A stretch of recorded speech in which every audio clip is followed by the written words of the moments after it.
नमस्कार दोस्तों, एक और प्रश्न उत्तर में आपका है। क्लास 10 भूगोल आपदा प्रबंधन का दीर्घोत्तरीय प्रश्न है। प्राकृतिक आपदा में वैकल्पिक संचार माध्यमों का विवरण प्रस्तुत दीजिए।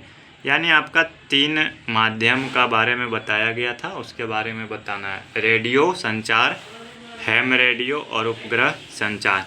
मैं इन तीनों के बारे में आपको बताऊंगा कि प्राकृतिक आपदा में इन माध्यम का उपयोग हम लोग कैसे करते हैं।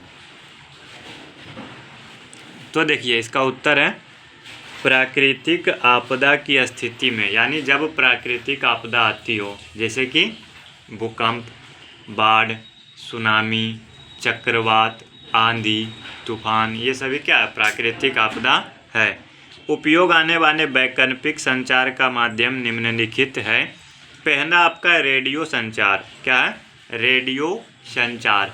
आप आजकल रेडियो का उपयोग बंद कर दिए होंगे, लेकिन अगर आप ज़्यादा दिन नहीं, अभी से मात्र 15 साल पहले चले जाओ, यानी 2000 के लगभग में, 2005 के लगभग में सबके घर में रेडियो देखने को मिलता था और बहुत ही उपयोगी था। तो देखिए, रेडियो संचार प्राकृतिक आपदा की स्थिति में उपयोग आने वाला एक महत्वपूर्ण संचार है। रेडियो से विभिन्न सूचनाओं को प्राप्त कर आपदा प्रभावित लोगों को सहायता दिया जा सकता है। रेडियो में क्या था? ना ही आपका कोई तार होता है, ना ही और कुछ होता है। आपका एक छोटा सा मशीन होता है और उसी से आप जानकारी को सुन सकते हैं। जैसे टेलीविज़न, तो टेलीविज़न में तार वगैरह जुड़ा होता है ना, लेकिन रेडियो में ऐसा कुछ नहीं होता। इसीलिए प्राकृतिक आपदा में रेडियो काफ़ी उपयोगी साबित होती थी और अभी भी हो सकता है।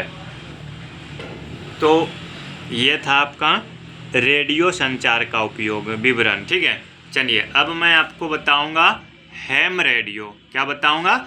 Ham radio. इसे एमेच्योर के नाम से भी जाना जाता है, यानी हैम रेडियो को एक और नाम से जाना जाता है जो कि एमेच्योर है। क्या है? एमेच्योर। इस संचार प्रणाली में कोई भी बाहरी तार की आवश्यकता नहीं होती। इसमें भी किसी प्रकार के तार की आवश्यकता नहीं होती। इसलिए प्राकृतिक आपदा में अन्य संचार साधनों के अवरुद्ध होने पर यह सफलतापूर्वक कार्य करता है। यानी जब प्राकृतिक आपदा आए, आपका जो दूसरा माध्यम है, संचार का माध्यम है, एक दूसरे से कनेक्ट होने का माध्यम है, अगर वो आपका टूट जाता है, वो आपका डिस्कनेक्ट हो जाता है, तो हैम रेडियो आपका उपयोगी साबित हो सकता है। चलिए, तीसरा मैं आपको बताता हूँ उपग्रह संचार। देखिए, उपग्रह संचार आपका क्या है कि सैटेलाइट के माध्यम से एक जगह से दूसरे जगह जानकारी को पहुँचाया जाता है।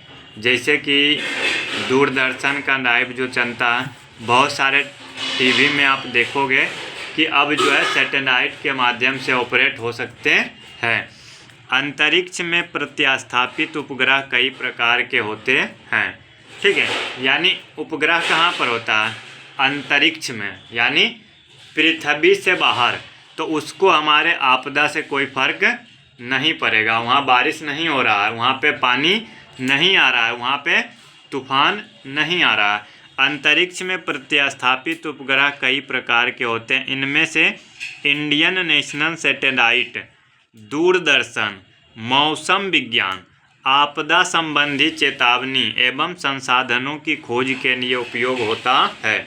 बाढ़, सुनामी, भूकंप जैसे आपदाओं में उपग्रह संचार का योगदान काफ़ी महत्वपूर्ण होता है। यानी जब आपका बाढ़ आ जाए, तूफान आ जाए, भूकंप आ जाए, तो आपका ये सभी में आपका जो उपग्रह संचार का उपयोग होता है, ये काफ़ी उपयोगी होता है। क्योंकि अगर पृथ्वी पर बाढ़ आएगा तो उससे उपग्रह को कोई फर्क नहीं पड़ेगा। अगर पृथ्वी पर भूकंप आएगा तो उससे हमारे सैटेलाइट को कोई फर्क नहीं पड़ेगा।